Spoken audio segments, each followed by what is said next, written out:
masih belum sempurna. Allahumma arhamna bil Qur'an.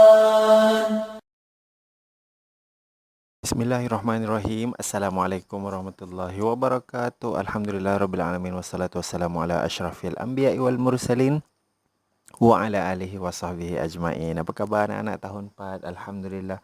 Syukur kita pada Allah Subhanahu wa taala kerana dapat bertemu lagi dalam majlis ilmu kelas atas talian bersama dengan saya Ustaz Ahmad Syukri bin Yusof. Pada hari ini kita akan belajar berkenaan dengan dakwah Nabi Muhammad sallallahu alaihi wasallam secara terbuka. Mata pelajaran sirah sambungan dari minggu lalu.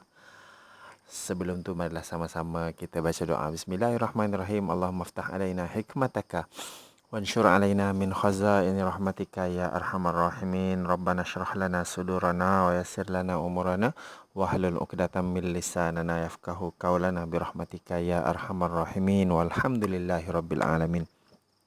Semoga kita mendapat keberkatan dari doa yang setiap kali nak belajar kita baca ni. Mudah-mudahan amin ya rabbal alamin. Baik anak-anak, ada satu gambar untuk kamu. Kamu pernah tengok ni apa? Siapa tahu? Gambar apa ni? Anak-anak, kalau kamu nak tahu, ini adalah gambar Bukit Safa. Gambar Bukit Safa. Bukit Safa terletak di perkarangan Masjidil Haram. Sekarang dah berada di dalam Masjidil Haram, berhampiran dengan Kaabah, tempat di mana jemaah haji dan umrah melakukan ibadah sa'i. Di sini terletak Bukit Safa. Bukit Safa. Ini Bukit Safa. Kenapa agaknya hari ini Ustaz cerita pasal Bukit Safa? Sebab sejarahnya sirah dakwah Nabi Muhammad sallallahu alaihi wasallam ini di atas Bukit Safa inilah buat kali pertama Nabi berdakwah, menyeru kepada kaumnya, masyarakat Quraisy pada waktu itu secara terbuka. Nabi berdakwah, Nabi naik atas bukit ni, Nabi kumpulkan orang-orang, ya ahla Makkah, Nabi kata, wahai penduduk Mekah. Nabi kumpulkan orang-orang Mekah. Nabi berdakwah secara terbuka. Bukit Safa inilah, di atas bukit inilah buat kali pertama Nabi memulakan dakwah secara terbuka. Baik anak-anak, pada hari ini kita akan belajar dakwah Nabi Muhammad sallallahu alaihi wasallam secara terbuka. Sambungan daripada pelajaran yang lepas, kita dah belajar tentang dakwah Nabi secara rahsia. Pada peringkat awal Nabi berdakwah secara rahsia, kemudian beberapa orang sahabat, keluarga dan sahabat yang terdekat dengan Nabi mula memeluk Islam, dan Nabi berdakwah secara terbuka, sembunyi ini, secara rahsia ini selama 3 tahun. Selama 3 tahun Nabi menjadikan rumah sahabat Al-Arqam bin Abi Al-Arqam sebagai markas tempat Nabi berdakwah secara rahsia. 3 tahun Nabi berdakwah secara rahsia. Kemudian Nabi memulakan satu metod dakwah yang baru, iaitu dakwah secara terbuka. Okey, pelajaran hari ini kita nak belajar tentang bagaimana dakwah Nabi secara terbuka ini. Baik anak-anak, ada teks yang telah pun Ustaz sediakan. Teks yang Ustaz ambil, Ustaz petik daripada buku teks. Jadi kamu tak perlu tengok buku teks. Melalui video ini pun kamu dah boleh ikuti pelajaran ini. Tapi kalau nak lagi clear, bolehlah kamu rujuk buku juga. Baik anak-anak, kita tengok kisah ataupun sejarah mulanya dakwah Nabi Muhammad sallallahu alaihi wasallam secara terbuka. Baik, setelah Nabi Muhammad sallallahu alaihi wasallam berdakwah secara rahsia selama 3 tahun, turunlah wahyu yang memerintahkan baginda berdakwah secara terang dan terbuka.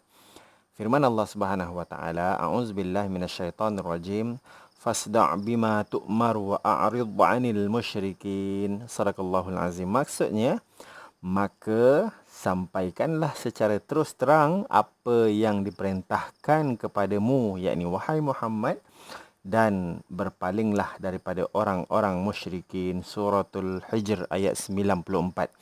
Ini dalil ataupun ini perintah dari Allah Subhanahu wa taala, wahyu yang turun kepada Nabi Muhammad sallallahu alaihi wasallam untuk memerintahkan Nabi mula berdakwah secara terang-terangan, bukan lagi sembunyi-sembunyi. Jadi Nabi pun bila dah dapat wahyu ni, apa yang Nabi buat setelah baginda menerima wahyu yang memerintahkan supaya dakwah dilakukan secara terang dan terbuka, baginda terus menaiki Bukit Safa. Bukit Safa anak-anak yang Ustaz tunjuk gambarnya di awal tadi. Dan menyeru penduduk Mekah datang beramai-ramai mendengarkan dakwahnya, mendengarkan seruan dakwahnya, dakwah baginda. Baginda menyeru, baginda menyeru supaya masyarakat Quraisy mentauhidkan Allah Subhanahu wa taala dan jangan menyekutukan Allah. Beriman dengan hari akhirat, percaya kepada balasan baik dan buruk. Itu seruan Nabi. Nabi menyeru kepada seluruh penduduk Mekah supaya yang pertama, jangan menyekutukan Allah. Yang kedua, beriman dengan hari akhirat. Yang ketiga, percaya kepada balasan baik dan balasan buruk. Qada dan qadar. Itu seruan baginda. Kemudian seruan baginda itu ditentang anak-anak. Seruan baginda ditentang oleh bapa saudaranya Abu Lahab dengan berkata, "Binasalah engkau wahai Muhammad. Apakah kerana ini engkau menghimpunkan kami di sini?" Kata bapa saudara Nabi yang bernama Abu Lahab. Lalu Allah Subhanahu wa taala menurunkan wahyu kepada baginda, yakni menurunkan wahyu kepada Nabi Muhammad sallallahu alaihi wasallam satu surah yang diberi nama Suratul Masad, surah Al-Masad. Firman Allah Subhanahu wa taala, Bismillahirrahmanirrahim. Tabbat yada abi lahabi wa tabb, ma aghna anhu maluhu wa ma kasab, sayasla naran zata lahab, wa imra'atuhu hammalatal hatab, fi jidha hablum mim masad. Sadaqallahul azim. Maksudnya, binasalah kedua tangan Abu Lahab. Sesungguhnya dia akan binasa. Tidaklah berfaedah harta bendanya dan apa yang diusahakannya. Kelak ia akan masuk ke dalam api yang bergelojak. Dan yakni begitu juga isterinya, pembawa kayu bakar yang lehernya ada tali berpintal. Surah Al-Masad ayat 1 hingga 5. Ini balasan kepada Abu Lahab sebab dia apa? Dia menentang dakwah Nabi Muhammad sallallahu alaihi wasallam. Allah turunkan wahyu ni cerita tentang Abu Lahab yang menentang dakwah Nabi Muhammad sallallahu alaihi wasallam. Seterusnya anak-anak, Rasulullah sallallahu alaihi wasallam menghimpunkan kaum kerabatnya dan mengajak mereka memeluk Islam setelah Allah Subhanahu wa taala mewahyukan kepada baginda ayat-ayat berikut.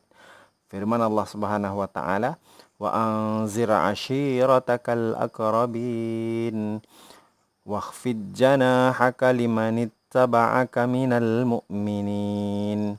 Fa in 'asawka faqul inni bari'um mimma ta'malun." Maksudnya, dan berilah peringatan serta amaran kepada kaum kerabatmu yang dekat. Dan hendaklah engkau merendah diri kepada pengikut-pengikutmu dari orang-orang yang beriman.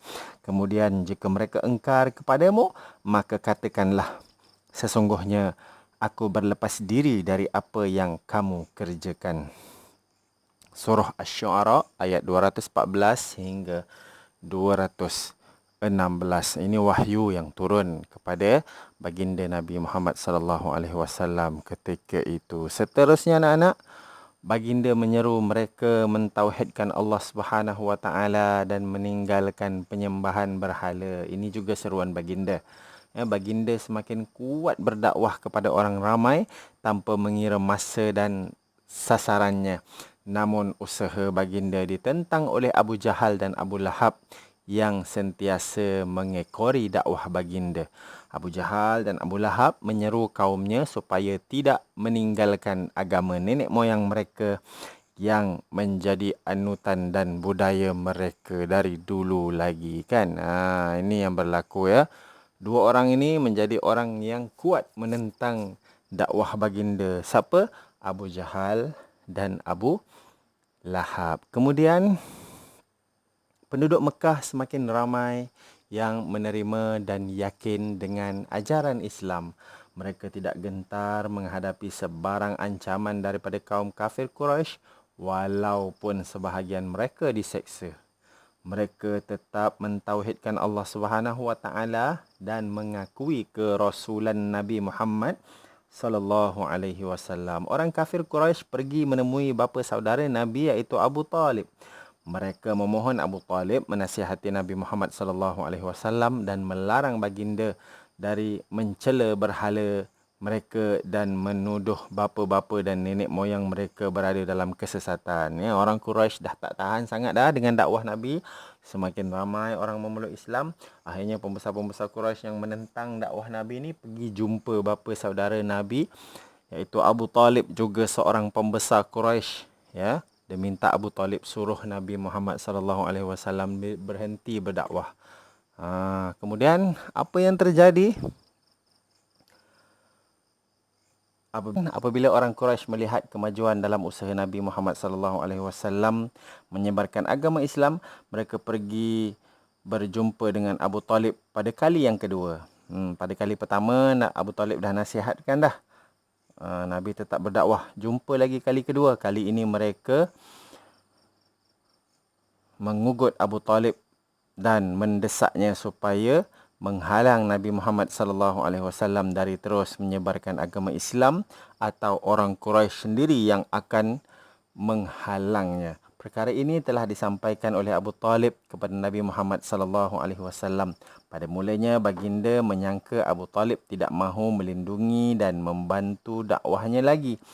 Dengan perasaan sedih, Nabi Muhammad sallallahu alaihi wasallam berkata, "Demi Allah, wahai bapa saudaraku, jika mereka meletakkan matahari di tangan kananku dan bulan di tangan kiriku, tetap tidak akan aku tinggalkan dakwah ini sehingga aku binasa kerananya." Tinggalkan tu maksudnya tinggalkan dakwah itu, dakwah Nabi itu, sehingga aku binasa kerananya, kata Nabi. Setelah mendengar ucapan yang tegas daripada anak saudaranya, Abu Talib pun berjanji akan terus melindungi Nabi Muhammad sallallahu alaihi wasallam dan dakwah baginda dari gangguan dan ancaman orang-orang Quraisy. Ya, begitulah kisahnya anak-anak, betapa Nabi Muhammad sallallahu alaihi wasallam gigih, semangat berdakwah, bersungguh-sungguh berdakwah, ya, setelah menerima wahyu dari Allah Subhanahu wa taala, perintah-perintah dari Allah Subhanahu wa taala. Nabi sahut dengan semangat sekali kan. Nabi terus juga walaupun ditentang dari berbagai pihak, ya, terutama dari Abu Jahal dan Abu Lahab. Baik anak-anak, boleh baca balik dalam buku teks atau dari video ini. Kamu boleh baca sehingga kamu betul-betul faham kisah dakwah Nabi Muhammad sallallahu alaihi wasallam secara terang-terangan ini. Dan lepas tu kamu boleh buat latihan di buku aktiviti yang dibekalkan dan juga beberapa soalan yang Ustaz bekalkanlah pada kamu. Kamu jawab dalam buku tulis, apakah seruan baginda Nabi terhadap masyarakat Quraisy? Apakah yang Nabi seru terhadap masyarakat Quraisy? Ada beberapa perkara yang Ustaz dah highlightkan dalam penerangan Ustaz dari video ini tadi. Kamu boleh ulang balik dengar untuk kamu jawab soalan ini. Apakah seruan baginda Nabi terhadap masyarakat Quraisy? Itu yang pertama. Yang kedua, senaraikan dua individu yang kuat menentang dakwah baginda Nabi Muhammad sallallahu alaihi wasallam. Siapa yang kuat sekali menentang dakwah Nabi Muhammad sallallahu alaihi wasallam ini? Kemudian kamu boleh hafaz suratul Hijr ayat 94 ayat surah Al-Hijr ayat 94. Kemudian kamu hafaz suratul Masad ayat 1 hingga 5. Sekian kelas kita pada hari ini. Sampai kita jumpa lagi. InsyaAllah tak lama lagi sekolah akan buka. Kita jumpa di sekolah mungkin. InsyaAllah semoga Allah beri kita kesihatan yang baik untuk kita bersekolah nanti. Dan sebagai akhirnya, saya doakan agar semua kita menjadi generasi yang berilmu, beriman dan beradab. Sekian, jumpa lagi. Jaga diri, jaga kesihatan, jaga solat, jangan lupa. Jumpa lagi di lain video. Assalamualaikum warahmatullahi wabarakatuh.